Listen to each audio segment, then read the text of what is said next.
Well, I felt motivated this morning, so I went and replaced the wires on the Bluick. Here's all the new ones. There's these looms or wire catches or whatever you want to call them, and everything is in, run very nicely now compared to how it was. There's the distributor and all of the wires running. I did a decent job. It's not perfect, but it's a lot better than it was. Over in here, none of these wires were really in the loom except for this one. I'm sorry, the lens is fogged. It's humid out and not humid in the house. So anyway, she's all back together. And I've already tested it and it runs. So like I said, I had it running earlier, but now it's been sitting, so it'll probably need to crank for a bit. That's the old Bluick syndrome. There she is. Running perfect again. All looks good.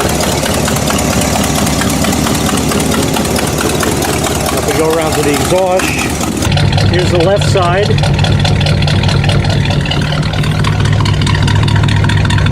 And the right. Now I was a little concerned about the right, because it sounded like it was misfiring a little bit. It just didn't sound quite right, but that actually is normal. I pulled each plug wire one at a time, and you could definitely hear the misfire when it was disconnected. If everything's running good, let's take it for a little rip, eh? This is the first official drive. I've taken it around the block once, but this is definitely the first official drive of it, and it certainly seems great.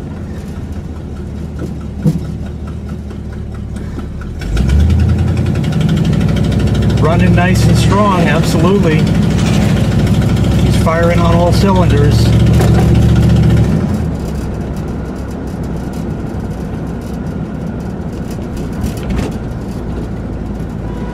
So let's just go down here.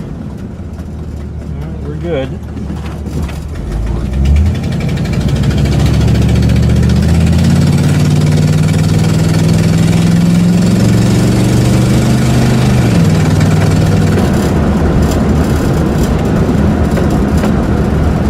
Oh yeah. So it's all fixed. New cap, new rotor, and new spark plug wires, and she's good as gold. And all it cost was 50 bucks and a little bit of my time. I've never done any of that before. Well, I've done spark plug wires before, and I've had the cap off before, but never to actually repair anything.